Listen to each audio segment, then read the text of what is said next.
In 2013, Hollywood spent $190 million making a zombie apocalypse. 3 years later, South Korea made one too, for $8.5 million. That's 22 times less money. And yet, Train to Busan didn't look 22 times cheaper. It went on to gross $98.5 million worldwide and became a global phenomenon.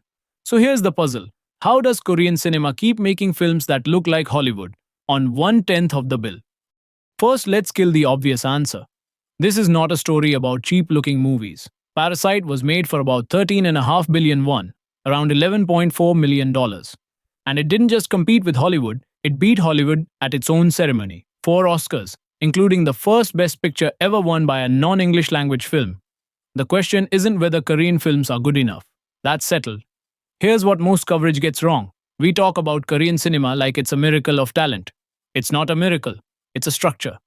The question is how an industry produces creature features, space operas, and disaster spectacles at prices that wouldn't cover a Hollywood film's marketing. And the answer is a machine with 3 gears.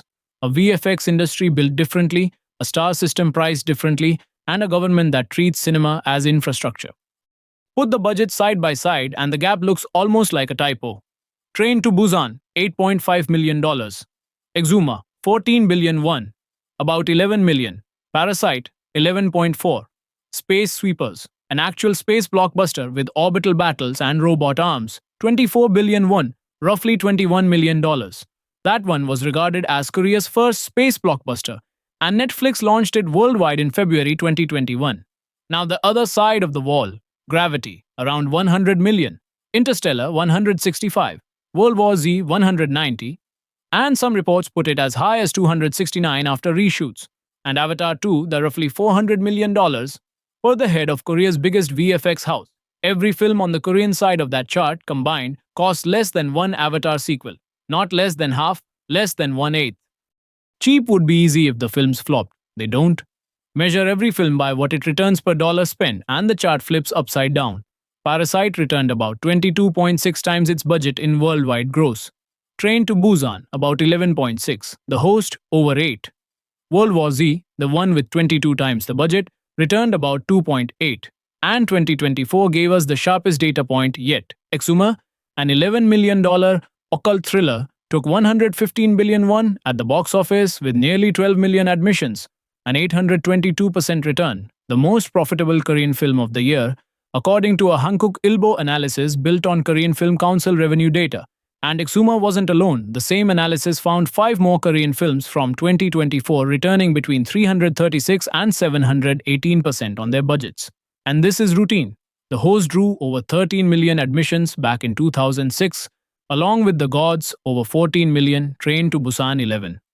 In a country of 50 million people, that means roughly 1 in 4 Koreans bought a ticket to the same film. So how? Start with the man who builds the spectacle. Kang Jung-ik runs Dexter Studios, the VFX house behind Korea's biggest effects films. At Cannes, in 2023 he put a number on the whole industry. A typical Korean blockbuster cost around 20 billion won, $15 million. And in his words, the size of Korean film is still only about 10% of Hollywood production. But, same interview, he estimated Korean VFX artist quality has caught up about 80% with Hollywood's majors. 10% of the money, 80% of the craft. That's the whole thesis in one quote. And it's not new. Back in 2006, the Host built a river monster that still holds up, on a $4.5 million effects line, barely a rounding error by Hollywood standards, for over 100 creature shots. And notice how they spent it. The digital work went to an American house, the orphanage, the creature designed to wait a workshop, the animatronics to a specialist in Australia.